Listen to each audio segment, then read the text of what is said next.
Welcome to Freelance Under the Hood, the podcast where we take a close look under the hood of the freelance world. I'm your host, Al Calder, a freelance writer and audiobook narrator. I'm here to help you with your freelance journey, whether you're just starting out or looking to ramp up your freelance game. You're in the right place. Hey there, ready to dive into the world of freelancing again? All right, let's do it. Today, we're going to be talking about pitching and landing that first client. We used a really great mix of resources to put this week's episode together. We looked at a ton of articles and YouTube videos, backed by my years of experience, battles through trial and error, and many highs and lows, chasing the elusive, perfect freelance client. So, all focused on helping you go from 0 to 100 on your freelance journey. So one thing that really jumps out from all of these sources is the idea of niching down. You know, it seems kind of counterintuitive at first. You would think that being a generalist would be the way to go. You know, you have more options. It might seem that way, but you have to think about it from the client's perspective. Like, if I'm looking to hire someone, I'm looking for an expert in the thing that I need help with, right? Not someone who just kind of dabbles in everything. So instead of saying, oh, I'm a writer, you'd say something like, I specialize in writing website copy for health and wellness brands. Makes sense. That specificity helps you stand out because there's a lot of people who just say, I'm a writer. You know, I could write anything, but then that doesn't really tell me anything about what you're good at, what you enjoy doing. In fact, niching down can help you command higher rates as you build your reputation. I mean, it makes sense. If you become known as the person for a specific type of service, then people are going to be willing to pay more to work with you. It's like you're the go-to person. Now, in a YouTube video titled, How I'd Land My First Freelance Client in 48 Hours, Dea adds this really interesting layer to the whole niching down conversation. She basically says you should start with something you're passionate about, okay? Even if you adjust your niche later on.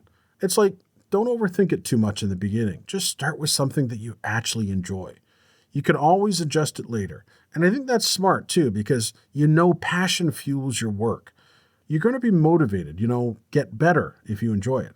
And it makes the whole freelance journey more enjoyable. I mean, if you think about it, it's like the difference between, working on a job that you dread and doing something that you actually love.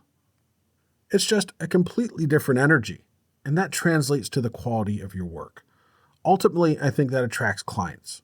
So you've got your niche, you've got that passion, but then there's this hurdle that a lot of new freelancers face. How do you build a portfolio when you haven't had any clients yet? That's a tough one. It's like the classic chicken and the egg problem, right? How do you get experience if you need experience to get hired?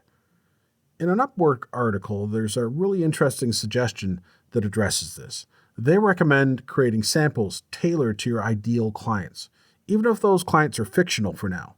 So you're basically creating work that showcases your skills and the types of projects you want to attract, even if you haven't been hired for them yet. So you're kind of building a model home to show potential clients what you can do. And another article on the Medium platform takes this idea even a step further. They recommend volunteering for nonprofits to gain real-world experience and testimonials. It's a win-win, right? You're helping out a good cause, and you're also building your portfolio at the same time. One caveat, you should always pick organizations that you actually care about, so you're more likely to stay motivated and produce high-quality work. Makes a big difference when you're actually invested in what you're doing. Okay, so you've got your niche, you're building that portfolio. Now, how do you actually land those first clients? Well, that's the big question. Let's get into it. The articles we reviewed for this podcast zero in on the importance of a compelling pitch. They stress that personalization is key. So it's not about sending out a generic template to everyone you can find, right? It's about really taking the time to understand the client's pain points and position yourself as the solution. You got to be like a detective, do your research on the client, understand their challenges, and then craft a pitch that really shows that you've done your homework and that you're the person to help. It makes sense. Now, Dea, in her video, she actually introduces this copywriting framework that I think can be really helpful. Have you ever heard of the concept of problem, agitate, solve, or PAS? You start by identifying the client's problem. Then you highlight the negative consequences of not addressing the problem. And then, finally, you present your service as the solution. So, like if you're a freelance web designer, you might say something along the lines of, are you struggling to get traffic to your website? Well, you could be losing out on thousands of potential customers. But don't worry, because I can help you redesign your website to attract more visitors and boost your sales. Something like that. It's super clear, concise, and persuasive. It's a good way to kind of frame the value that you're providing. Now, Dea also emphasizes the importance of repetition in outreach, even if it feels scary at first, because it's easy to get discouraged if you don't hear back right away. I mean, every freelancer's been there, you know? You send out a bunch of emails and you hear crickets. Yes, it can be really disheartening, but you've got to be persistent. Dea shares this really incredible story in her video about going from charging $10 an hour to building a 6-figure freelance business. It's an amazing success story, and it shows that consistency and determination can really pay off. It's inspiring. You don't have to start perfect. You just have to start. Just get started. She also suggests starting with lower prices to minimize risk for clients. That makes sense, right? Especially if you're just starting out. It's like you're saying, hey, I'm new at this, but I'm willing to give you a good deal to prove myself. It's almost like building trust in a track record. It's about being really strategic in those early days. Just remember to boost those rates once you establish yourself. Okay, one last thing before we move on. What about these freelancer platforms like Upwork and Fiverr? Are they a legitimate route to freelance success? They definitely have their value, especially for getting started. I mean, they can be a good way to get some exposure, connect with potential clients, and even build up your portfolio a little bit. But I'd also caution against relying on them too heavily. The main concern is this. You can get caught in this cycle of competing for lower paying gigs. And it's like you don't want to get stuck there. You want to be able to eventually raise your rates and work directly with clients. So it's almost like a stepping stone, but not a final destination. We've talked about niching down, building a portfolio, crafting that compelling pitch, and even dipping our toes into the freelance platforms. What's next on this journey to landing that first client? Well, I think now we can kind of shift gears and talk about, finding the right clients. Like not just any client, but the ones who really align with what you're offering. It can feel daunting, especially when you're first starting out because there's so many options. How do you even begin to find them? I think one of the first things to think about is your existing network. Some of the articles we looked at really emphasize this. So like former colleagues, people you went to school with, people you already know. Consider your work friends, family, even people in your online communities, like anyone you've already built a relationship with. It's not just about what you know, but who you know.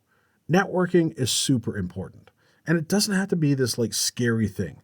You don't have to go to networking events or conventions. No.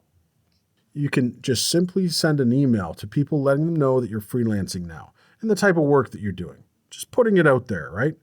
And you never know who might need your services, or know someone who does, or who can connect you with the right people. This isn't reinventing the wheel. It's simple stuff, but highly effective. So what if you've kind of tapped into your network and you're ready to branch out a little bit more? Well, that's when it's time to think about the dreaded cold pitch. I kind of hate the term cold pitching. It sounds so impersonal. I think it's more strategic outreach. How do you do that strategically? Well, Dea actually has this really great approach in her video. She calls it targeting the sweet spot client. These are companies that aren't so small that they can't afford your services, but they're also not so large that they already have a huge in-house team for everything. So somewhere in between. It's like finding that Goldilocks zone, right? The companies that are actively growing and likely need the specialized skills that you offer. And so how do you find these sweet spot clients? Well, Dea gives some really tactical advice in her video about using social media. She suggests looking at things like follower count, engagement rates, and even the type of content that a company is sharing to kind of get a sense of their size and their activity level. It's like you're doing a little investigation to see if they'd be a good fit before you even reach out. Some of the articles we looked at actually take a little bit more of a traditional approach to cold pitching. And they recommend focusing on crafting really targeted emails to marketing executives. Both strategies have their place, depending on what you're comfortable with. I think Daya's approach might work better for someone who's comfortable with social media and wants to be a little more targeted, whereas the email approach might be better for those who prefer that kind of more formal communication style. It's about finding what feels most natural and effective for you. But no matter which approach you choose, personalization is key. No one wants to feel like they're just receiving some generic mass email. You really want to take the time to tailor your pitch to the specific client that you're reaching out to and show that you understand their specific needs. So we've talked about networking and we talked about cold pitching, but let's take a closer look at those freelance platforms like Upwork and Fiverr. They can all be really valuable, especially early on. They can be a great way to get your feet wet, gain some experience, build a portfolio, but it's important to use these platforms strategically. You don't want to get caught in that trap of constantly competing for low-paying gigs. You don't want to get stuck there. So it's about seeing them as a stepping stone, not a final destination.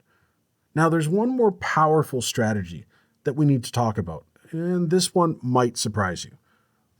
It's called passive pitching. It's more about setting things in motion so that clients come to you instead of you always having to chase after them. You want to start by crafting a stellar profile, by showcasing your skills and experience in a way that makes it really easy for clients to find you when they're searching for someone with your expertise. It's like optimizing your online presence to attract the right clients. Think keywords, compelling descriptions of your services, and a portfolio that really highlights your best work. It's like setting up a shop window that's really enticing. It requires consistent content creation and increasing your digital footprint all the time. Things like blogging, posting on social media, creating videos, all of that. By consistently sharing valuable insights, demonstrating your expertise, showcasing your personality, you're essentially creating a magnet for your ideal clients. Instead of constantly chasing clients, you're creating a space where they can discover you. And the best part is that this content continues to work for you, even when you're sleeping, or working on other projects, or even relaxing on that beach. It's like having a 24/7 marketing team working behind the scenes. So we've covered a lot of ground in our look under the hood of pitching and landing freelance clients. We've talked about niching down, building a portfolio, crafting that compelling pitch, even navigating those freelance platforms, and then this idea of passive pitching. It feels like a lot to juggle. At least it can feel that way for someone just starting out. But I think the most important thing is to remember that building a successful freelance career is a marathon, not a sprint. It's about pacing yourself, finding what works for you, and being kind to yourself along the way, because there will be challenges. There will be setbacks. There will be moments of self-doubt. You're going to want to give up sometimes. But it's about focusing on that progress, not perfection.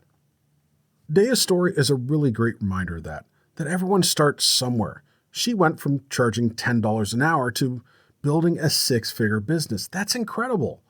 So it just shows that, it takes time, it takes persistence, and willingness to adapt and learn along the way. And she has this really great call to action in her video. She says, get out there and earn $1 as a freelancer. It just feels so empowering and achievable. Okay, so we've tackled finding clients, but there's another aspect of freelancing that can feel equally daunting, especially for new freelancers: pricing. Yes, pricing. How do you determine what to charge? It can be stressful. How do you put a price tag on your skills and expertise, especially when you're just starting out? It feels really overwhelming. Thankfully, our sources offer some really helpful frameworks for thinking about pricing, like Daya in her YouTube video. She's a big advocate for what she calls no-brainer pricing, and her advice is basically to start lower than you might initially think. So almost undercharge, especially when you're brand new to freelancing. Why would you do that though? Well, you got to think about it from the client's perspective. They're taking a chance on someone who's relatively new. You don't have that track record yet. So by offering a lower price, you're kind of minimizing their risk and making it more appealing for them to give you a shot. So it's about building that trust, improving your value. I want to really emphasize that this doesn't mean undervaluing yourself. It's just about being strategic in those early days. And as you gain experience, build your portfolio, and get testimonials, you can gradually increase your rates. So start low, and then as you gain more experience, you can charge more. Remember, she actually shares her own story in the video about going from $10 an hour to 6 figures. So success is possible. It's a pretty inspiring trajectory. It shows that you don't have to start perfect. You just got to start. Just get started now. Other sources present a slightly different tactic. They suggest offering a small discount with the understanding that you'll renegotiate the rate after an initial period. You're kind of giving them a little bit of a break, but you're also setting the expectation that the price will go up. It's like a trial period almost. You get to prove yourself, and then once you've shown your value, you can charge what you're worth. So both approaches are about being strategic and flexible in those early days. You're kind of experimenting and figuring out what works for you and the specific clients that you're targeting. We've talked a lot about actively finding clients, networking, cold pitching, freelance platforms. But what about passive pitching? How does that all play into this? Well, I like to think of passive pitching as a creative system that attracts clients to you, even when you're not actively seeking them out. Almost like setting up a magnet. You're building this magnetic field that draws in those perfect fit clients. So, how do we build this magnetic field? Well, think of it in the context of your profile on sites like Upwork. Craft a really stellar profile, showcasing your skills and experience in a way that makes it super easy for clients to find you when they're searching for someone with your expertise. Be really intentional with how you're presenting yourself online. Think keywords, compelling descriptions of your services, a portfolio that really highlights your best work. So it's almost like setting up a shop window that's really enticing. It includes consistent content creation across multiple platforms, like blogging, posting on social media, creating videos, by regularly sharing valuable insights, demonstrating your expertise, showcasing your personality. You're essentially creating this beacon that attracts clients who are interested in what you have to offer. So instead of constantly chasing clients, you're creating spaces where they can discover you. And the beauty of this approach is it works for you even when you're busy working on other projects. Again, it's like having a 24/7 marketing team working behind the scenes. So we've covered a lot of ground in this look under the hood of pitching and landing freelance clients. We talked about niching down, building a portfolio, crafting a compelling pitch, pricing your services, and finding the right clients. It's a lot to think about, and it can feel overwhelming, especially when you're first starting out. So what's the most important thing for someone to remember as they're kind of embarking on this journey? Probably the most important thing is to just take action. Don't get bogged down with trying to do everything perfectly from the start. Just get started. Experiment and see what works for you, and be patient. Building a successful freelance career is a marathon, not a sprint, and it's a journey that's constantly evolving. The skills and strategies that you learn along the way will not only help you land those first few clients, but also set you up for long-term success. So here's a final thought for you as you embark on this exciting journey of freelancing. How will you not only attract clients, but also turn them into raving fans who will champion your work and refer you to everyone they know? That's the dream right there. That's the key. And that's something that we can definitely explore in a future look under the hood of freelancing. Until then, best of luck in landing those first clients. Thanks for tuning in to Freelance Under the Hood. If you enjoyed this episode, please subscribe and leave a review. It helps more freelancers like you find the show. Got questions or topics you want covered? Reach out to me at remoteofficeworld.com. You can also find the link in the bio. Until next time, keep on freelancing your way to freedom.